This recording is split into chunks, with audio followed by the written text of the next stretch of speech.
Good morning, Liberty. We are live. It is Wednesday morning, November the 28th, 2018, 9:30 a.m. Pacific time here on the West Coast. My name is Michael Bolden with the 10th Amendment Center, broadcasting live through YouTube from here in my home office and studio in downtown Los Angeles. So if you're on the West Coast or somewhere close by, good morning to you. Thank you for joining me. Or if you're watching on the East Coast or later on in the archives, good afternoon, good evening, wherever you happen to be. I really appreciate you joining me today.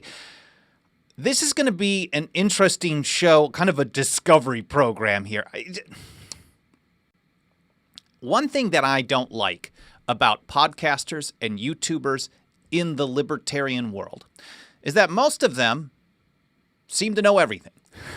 So I want to try to break that mold a little bit in doing an episode on something I am almost clueless about. Basically, I was 100% clueless about it just 2 days ago when doing a show on stingray surveillance and following up on a previous episode a little over a week ago before Thanksgiving on ALPR license plate tracking technology. Our good friend Ward Lawrence down in Texas, who I see in the live chat here on YouTube along with EHP Training, and Joseph Standridge out in Atlanta. I really appreciate you being here with me. So Ward Lawrence was asking, I was talking about surveillance stingray devices. And Ward, I apologize if you didn't know this was coming, but you had posted a comment in the live chat during the show the other day while I was talking about these stingray devices that spoof cell phone towers. They trick every cell phone into connecting with the device. Then the law enforcement agent can use the stingray device to either just collect all the data or it can even take that data and, spoof fake texts. They can change the content of information before it goes back to the cell phone tower and then goes out as normal communication without anyone even knowing it's happening. I also talked about, just briefly, about how they're using devices to add facial recognition or recognition of gait. And Ward asked, and I don't know, Ward, maybe this was just a hypothetical or it was rhetorical, but I believe you asked, can they detect a concealed firearm? I didn't know the answer to that. And maybe this will give you a little idea of how I come up with topics for this show. It's a little bit sometimes it's a little willy-nilly. I go through my RSS reader every single day. I'm reading through topics and blogs that other sites are posting.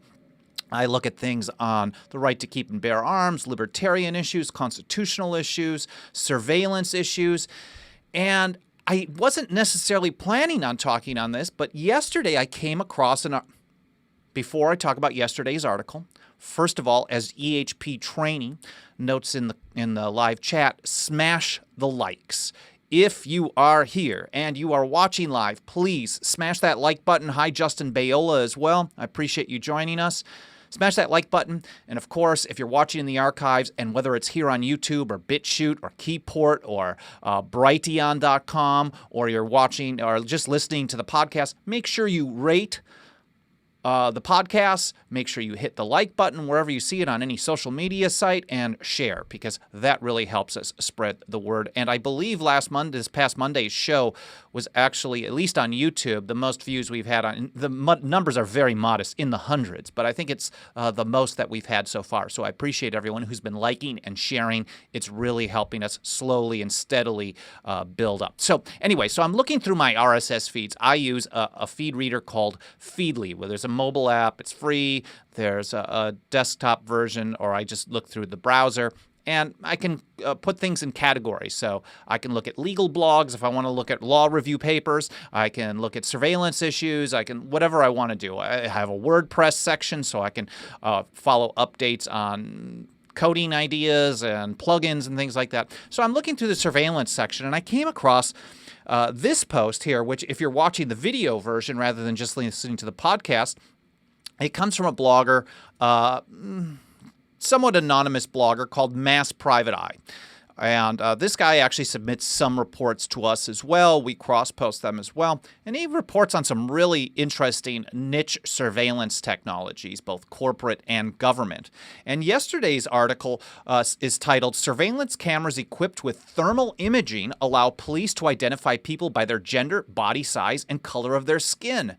And that reminded me of the Waco documentary I saw years ago where they were using the FLIR technology, FLIR, FLIR technology, to be able to see who was shooting when and things like that.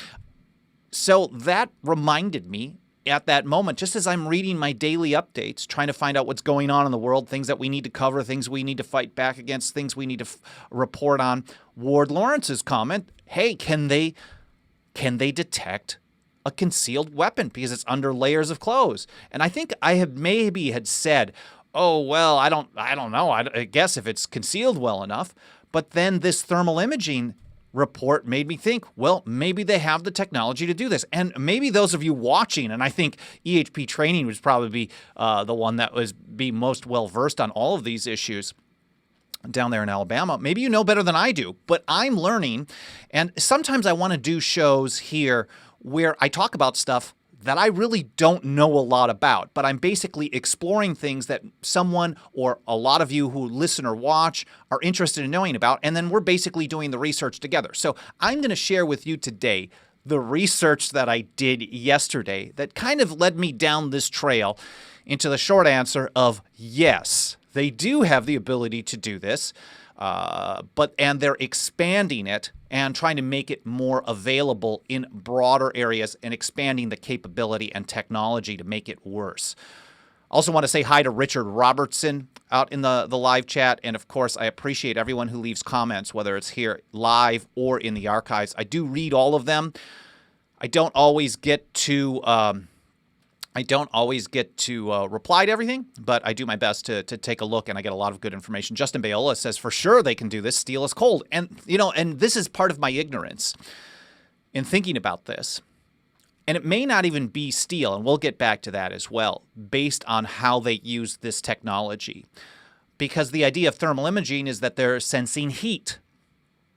And then if they see a cold patch that is blocking some of the heat, like a piece of steel, then they can say, well, that looks like it could be a weapon. But you're going to get a lot of false positives if you're smart about how you load stuff up. But they're developing really smart algorithms that can actually differentiate. And they're getting really good at this. I think the number I saw was like 95% accuracy. And the distances are getting stronger too. So let's take a look at this. So first of all, I'm reading through this article by Mass Private Eye. I'm assuming we'll probably publish this on our site in the next few days as well, because it's really very interesting. And it's about surveillance technologies that are expanding. It's up to Mike Maharrey whether it'll go there or not. So he's covering something called BriefCam. And BriefCam is part of a smart cities initiative. And these smart cities are basically surveillance cities. Everything in the city is connected, from bus stops with surveillance cameras to license plate readers to stingray devices to facial recognition cams. They're just everywhere. The idea of building a city that can communicate with you, advertise to you, I guess that's one part of it. And I know the anti-corporate types are definitely into opposing that as their primary opposition. But really, the dangerous part is the sharing of constant surveillance with law enforcement, and then law enforcement enforcing laws that shouldn't exist against people who want to exercise their rights, like the right to drive or to travel without permission, for example, or to carry a weapon to defend oneself. Yeah, Gerard Perry says, turning every city into a replica of London. Ward Lawrence, why am I not surprised? I guess I shouldn't be either, but it's a bit of a rabbit hole. So we're looking at BriefCam, and this section here is titled, Police and Retailers Secretly Use Thermal Imaging Surveillance Cameras. Well, not as secret. Hopefully more people learn about this in this discussion, and maybe we can spread the information far and wide. And Mass Private Eye writes, looking through BriefCam's Safe and Smart Cities section reveals something truly frightening. Police departments are secretly using BriefCam's thermal imaging to spy on the public. BriefCam helps streamline law enforcement operations in numerous ways, from tracking, and this is from their site. This is BriefCam's quote. They streamline law enforcement operations in numerous ways, from tracking and identifying suspects, tracking and identifying, to proactive crime prevention, pre-crime. Officers are leveraging BriefCam by using the heat map surveillance features. So they are telling us straight up they're using thermal. Now, how detailed is that? I don't know. We're still looking into it. And Mass Private Eye's report notes that their partners list reveals that FLIR Systems thermal imaging is one of BriefCam's main selling points. So the thermal imaging is their very important part of the surveillance system. Mind you, it's just innocuous because it's being installed at Walmart or shopping malls to protect crowds or stadiums, things like that. And law enforcement would never surveil everybody without a warrant, right? Well, as we know from the recent episode here, a week and a half ago on license plate readers, according to the EFF and Muckrock, which did open records requests on 200 law enforcement agencies around the country, they've been collecting over 2 billion license plate scans, tracking the location of people for the crime of driving. Crime is in quotes. 99.5% of them were under no suspicion of any criminal activity.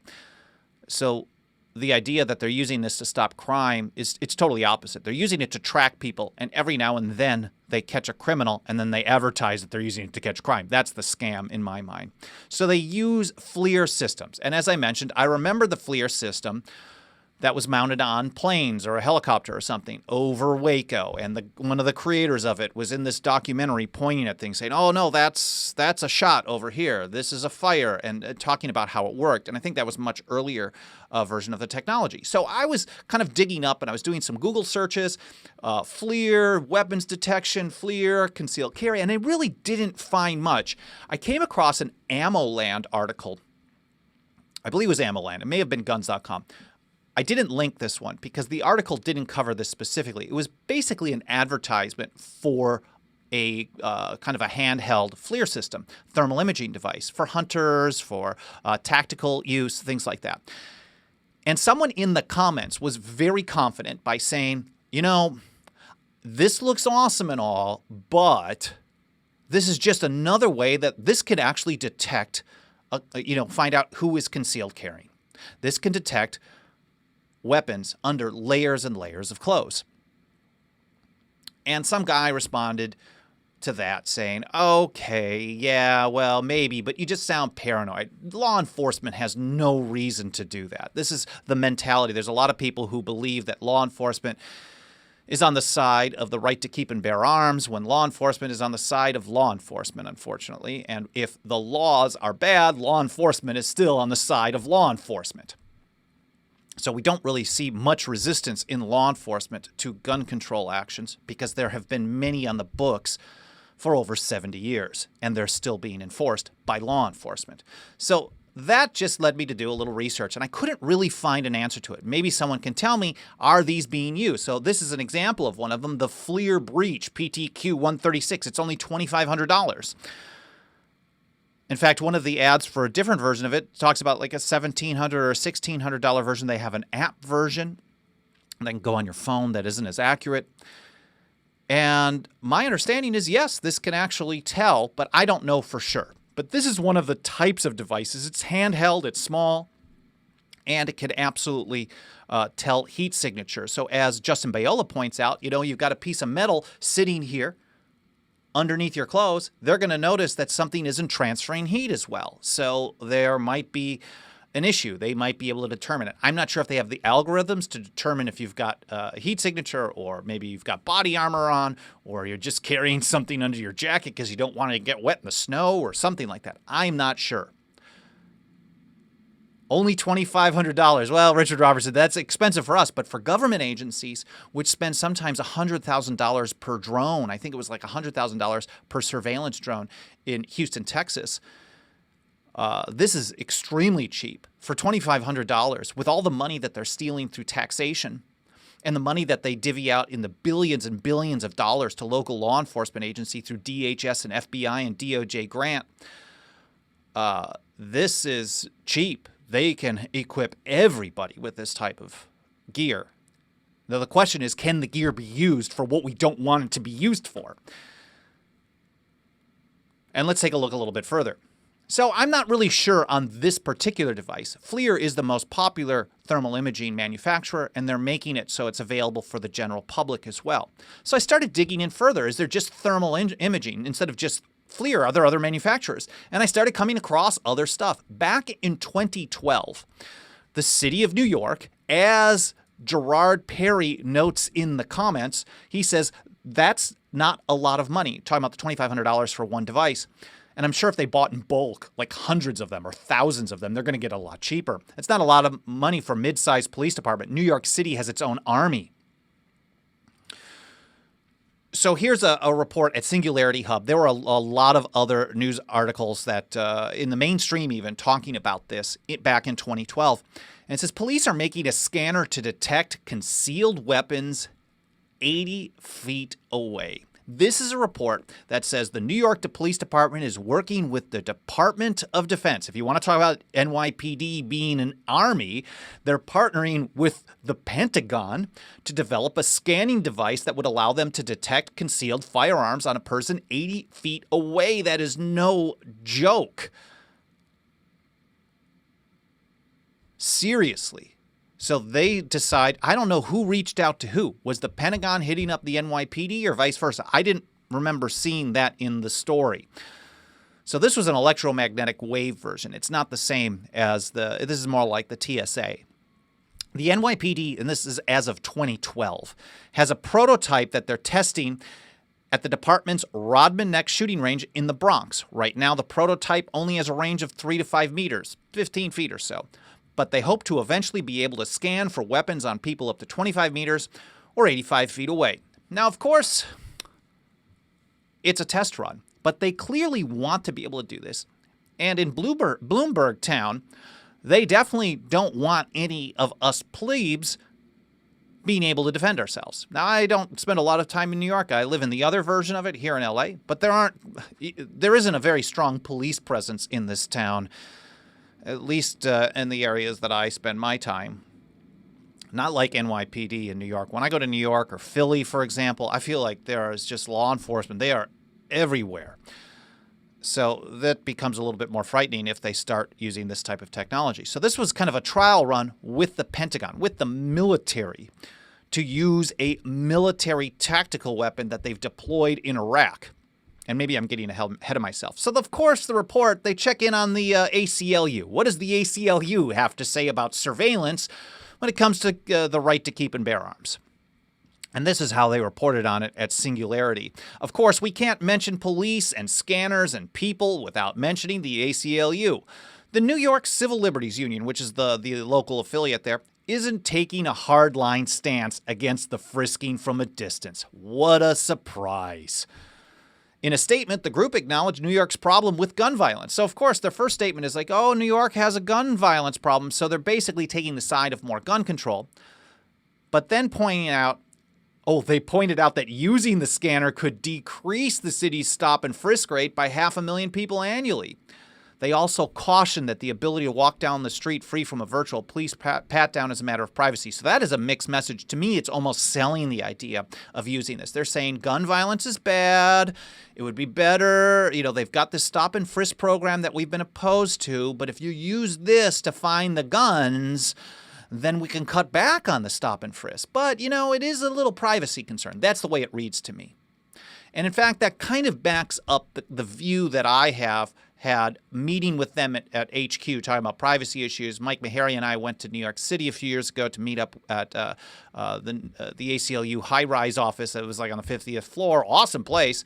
And really good meeting, actually, on privacy issues. But at some point, we were going over things where we could find issues where we were in agreement. And someone threw out, well, you guys are into that gun stuff. Chuckle, chuckle, chuckle, like we were clowns, basically. And I'm like, yeah, well, you guys are into a lot of stuff we don't like either. Let's focus on the topic at hand, surveillance. So the NY ACLU, the New York Civil Liberties Union, is clearly on the side of gun control. And that's unfortunate, but that's a side note here. EHP training says no such thing as gun violence. Good point. So they're developing this thing. They did a test run back in 2012. Is it much more advanced now? I don't know. So then I did a little bit more research, and I found another company called Patriot Tech. And these guys seem to be a little bit more advanced in this. They've got a product called PatScan. And for those of you watching, what I'm showing here is their landing page talking about the PatScan CMR, comparing it to a normal X-ray or a millimeter or a hand scan device. and they list all the problems and the functionality and the ease of use issues with those things. And then they go down and you talk about the PAT scan, which is concealed weapons detection. It's based in Florida. PAT-Scan CMR is the world's most advanced technology for covert screening and detection of concealed weapons. We're not talking about some kind of handheld device at a stadium. So people are told, don't have a weapon here. This is private property. We've made our choice that we don't want you to do that, whatever it may be. Whether you're for or against that, it's not out in the open. We're talking about covert screening. The system identifies threats. They immediately refer to this Patriot tech, refers to people carrying a concealed weapon as a threat. Well, it's a threat to criminals and it's a threat to government. But they take the knee-jerk, the wrong position that someone who's concealed carrying is automatically a bad guy, a threat to society. Identifies threats by database comparison of known weapons profiles and by detection of concealed irregular object mass. Unlike millimeter wave units in use currently, that was the test run in New York City, the PAT-Scan CMR can operate autonomously on its own, is affordable, easily concealed, and utilizes a single scan for detection as compared to the numerous scans required by large, expensive, and manned static installations. So these are being built. This company makes them for the U.S. military for use in Iraq. They've deployed them there. It's a weapon of war. And now they're talking about expanding that. So how does it work? PAT-Scan CMR screens individuals in real time as they interact with the detection field at key access points. Installation can be covert or overt from multiple directions, subject to need and structural considerations. It eliminates institutional metal detector style look and feel. You're walking around, you think you're free. That's the impression I get. And they talk about how this is the worst. Man, I'm reading through this, and I apologize if I'm kind of just stumbling through this today. But like I said at the beginning, this is something that Ward Lawrence asked in the chat the other day. I thought it was really interesting. We're talking a lot about surveillance at the 10th Amendment Center and even on this show. And of course, the right to keep and bear arms is so important. It's an extremely important natural right that government at all levels wants to attack. And this is a tool that I'm learning that they're building and expanding upon to be able to attack that right. Because if you're concealed carrying and law enforcement is spending so much money potentially to find out everybody who is doing that, it's going to bring the price of these things down and then make lower level criminals also able to get the technology to do it. So then concealed carry then is not concealed carry. And then anyone who's wearing something that blocks all the thermal imaging, they're going to be identified as a potential threat anyways, like people who use the Tor browser or Tor Onion operating, I think it is. So if you're trying to get around the normal operating systems, the normal surveillance of the NSA puts you on a target list. Oh, well, this person is probably trying to conceal something. So it's concealed information, concealed thoughts, concealed self-defense. They don't like that stuff. So this is what it says. One of the operational features at Patriot Tech says images of the target are not generated. So there's absolutely no privacy concerns. It specifically says absolutely no privacy concerns. If they're scanning under your clothes, this is not a privacy issue. They're just looking for a gun, and a gun is a threat. And that's the mentality of Patriot Tech. So beware sometimes of people who have the term patriot in their business name, their profiles, things like that. A lot of times patriot means this. It's unfortunately a twisting of that term. Now, what I found most interesting is how small these devices are. This is nowhere like the millimeter wave things that you walk through at the airport or opt out of like I often do. The electronic housing unit is 20 inches by 14 inches by 3 inches. It's small. And there's an antenna that goes above it that's 12 inches by 12 inches by 2 inches. So we're talking about less than 3 feet. And it has an imaging distance wide angle of up to 2 meters. That's not bad. I mean, it's a pretty impressive technology. It is bad. And here's a picture of a few of those who are watching. So I'm digging further. Is anybody using this stuff? Is there anybody using this stuff? I don't know. So I start doing more research and I find an article in the New Orleans Advocate. This is a mainstream newspaper in New Orleans from early last year, January 2017. French Quarter safety plan could include cameras that spot guns through clothing. So back in 2012, New York, in partnership with the Pentagon, starts a trial run. 5 years later, probably 4.5 by the time this was coming in, they're talking about putting cameras throughout New Orleans, or at least in the French Quarter, that detects concealed carry weapons. Cameras that can, this is the report, cameras that can spot guns through layers of clothing using infrared or similar technologies may be included in sweeping new security measures for Bourbon Street to be proposed soon by Mayor Mitch Landrieu, according to several people familiar with the plan. Published reports about the technology suggest it has limited range and would not be suitable for scanning large crowds, meaning the device would likely have to be set up at checkpoints. Basically, they're talking about using these, and it says the plan calls for an increase, and I don't think they actually implemented. Maybe they did. I don't know. Someone can maybe tell me, and we'll find out, but I'm going to keep following this. Overall, the plan calls for an increase in the number of cameras monitoring Bourbon Street. It's already filled with them. The results could be fed into a centralized command center. Other cameras capable of reading license plate could be installed on the edges of the quarter to allow officers to track suspects fleeing the scene of a crime. But we know that license plate readers track everybody, and only 0.5% of the people that are getting tracked are under suspicion of criminal activity. So this is actually worded incorrectly. Of course, the police and the government lobbyists, the government spokespeople are saying, oh, yeah, we're going to track suspects. No, they're tracking everybody. And they want to combine this with concealed weapon tracking. They want to know everybody who has a gun, because government doesn't like it when we can defend ourselves. They want us to rely on them. Now, this is interesting, and I highlighted this as well, because another ACLU report, and I thought this was positive. And I learned years ago that ACL headquarters and then each affiliate, they can be very different. They're almost totally independent sometimes. I was working a lot with the Southern California affiliate, and they were wanting to work with me on NDAA, indefinite detention, and they were getting very aggressive in how they wanted to approach it, which I liked. It was actually, they were going stronger than I was recommending strategically. And I said, in New York, the headquarters, they're not into this. And they said, well, they can stuff it because we make our own decisions here. So each affiliate can approach things differently, and it can vary. So it doesn't surprise me that the New York affiliate is bad on guns. But listen to this.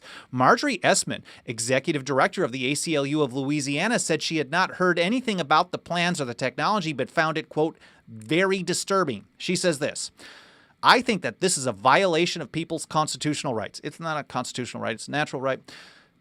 But that's another story. And she says, I cannot imagine that the public will accept that. It really defies common sense because it presumes that everyone carrying a weapon is going to use it for an improper purpose. And that's just not the case.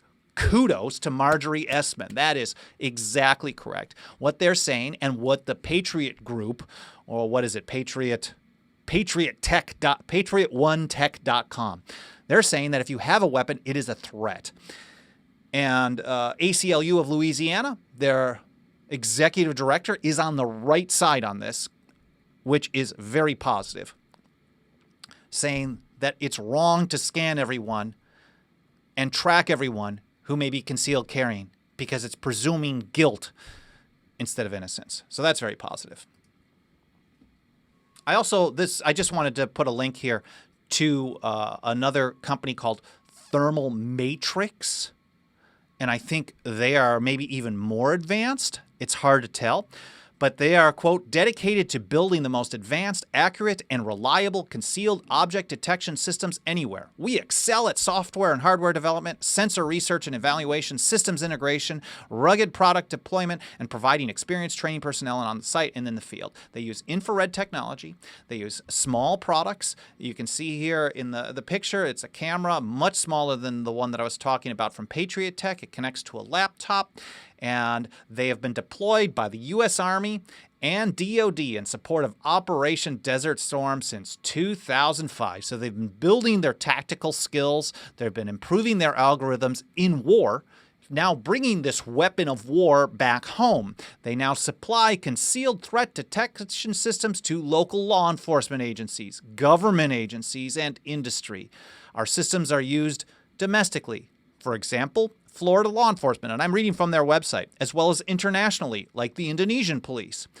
Commercial systems can range from single camera systems used at sporting events, concerts, and criminal booking offices to larger 36 camera systems used to protect buildings and gathering points. All these cameras that we're seeing all over the place.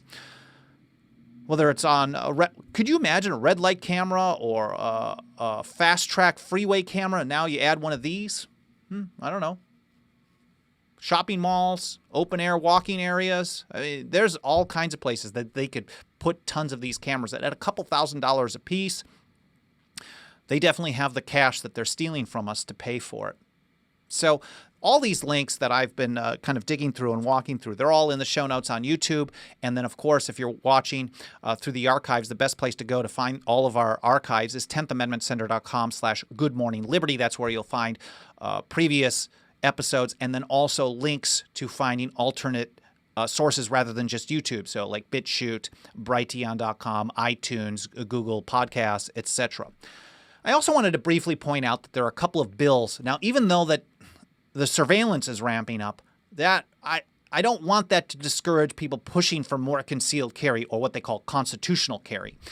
So I want to see this become ubiquitous in every state around the country. I'd like to see, because the more that people use firearms concealed, the more that it's a threat to all the bad guys, and the more it normalizes it. And the more that it normalizes it, the less resistance we'll see. We've seen this play out in the weed industry already. So years ago, conservatives never would have supported, or in large number, mainstream conservatives never would have supported legalizing marijuana. Now we see states like Missouri, Oklahoma, and Utah, for medical purposes, passing by wide margins ballot measures to legalize marijuana because they've seen over years that, look, the world doesn't come to an end. I'd like to see the reverse happen to some liberals. And I know a lot of people are going to tell me, no way, that can never happen.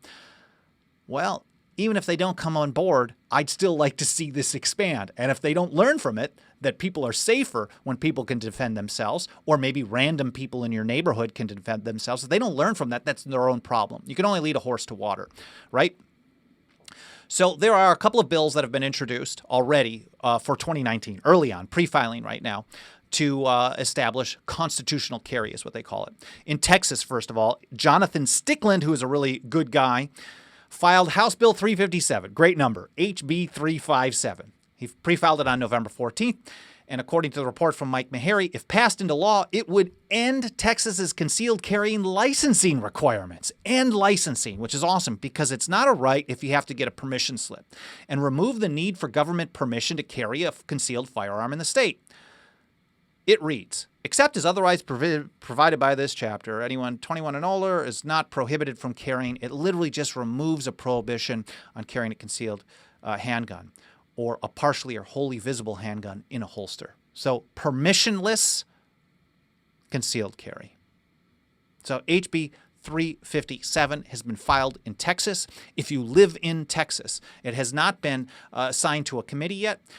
But it will be eventually, and of course we will send out updates to people in Texas who are subscribed to our email list at 10thamendmentcenter.com/register to let you know when there are things that need to be done to help get this passed. So I'm clicking through, if you're watching the video, you can see that I'm clicking through the Texas legislature actions for this bill. Right now it shows as filed on November 14th. As we get closer to January, maybe at the beginning of January, it will add a committee where it's going to be considered and heard and discussed and then voted on in committee before it can go to the full House for consideration. Once it goes to committee, we will send out updates to let people know. And we often provide, in committees in Texas tend to be 5 to 7 people. So we'll send out an action alert on various bills saying, okay, support this bill. Here are the 5 people that are going to make the decision on this bill, and here's their phone numbers. And we urge people to call rather than send emails. Emails get filtered a lot, but a few phone calls, 10, 15, 20 phone calls will oftentimes make someone either abstain from a vote if they're opposed or vote yes just to get it to the floor. Even when they oppose it, sometimes they'll say in committee, I oppose this bill, but I'd like to see this have the consideration it needs. My constituents have been telling me. But I personally oppose it, so I may vote no on the floor. So we see that happen pretty often. So HB 357 in Texas is a permissionless carry bill, which is very good. And now I haven't looked at this one yet because I just found it yesterday. A bill in Georgia from Matt Gertler, House Bill 2. They just started pre-filing there, and it's called the Georgia Constitutional Carry Act. We're going to review this over the next day or so. It's a bunch of pages, 19 pages of text. So we're going to review this in the next few days. We'll be posting it on the blog, a report on it if it's good. If it's total junk, we tend to just ignore it. It has a good name, Georgia Constitutional Carry Act of 2019. So also if you're in Georgia, take a look at House Bill 2. And of course, stay tuned to our website, 10thamendmentcenter.com and blog.10thamendmentcenter.com if you're interested in getting updates. We'll start sending out updates later this month and then into January and February as these bills are under consideration. So I hope you found this as educational as I did. I am learning as I go. I hope to do more episodes on this type of thing where somebody asks a question that I have no information on and then just dig through it and basically share it with people. And then it's basically a collaborative effort because you guys are sharing information with me. Justin, for example, pointed out, the thermal point about not detecting steel. And then I'm digging through stuff and learning as I go. And I think to me that's very exciting because there's so much that we all have to learn. And I hope you find this show to be educational in general. I'm learning so much as I go as well. And maybe it's entertaining as well, too. I love doing the live shows and interacting with people in the comments. And EHP Training points out we are going to get constitutional carry bill introduced in Alabama for 2019. Make sure to email me as soon as you find out about that. I'd love to see the bill number, and we'll do some reporting on it in support of that bill as well. So again, if you enjoy the show, you found it informational, educational, interesting, whatever it may be, and especially if you're watching to this point still now, I hope you've enjoyed it. Make sure to smash that like button. Hit the like button whether you're watching here on YouTube or anywhere else. And share, leave some comments. Let me know your thoughts about what we're talking about today. And if you have any ideas of what I should cover in the future. And of course, thank you for joining me today. I hope you have a really good Wednesday. We'll be back on Friday morning, every Monday, Wednesday, Friday, 9:30 a.m. Pacific time. Thanks for watching again. Have a great day.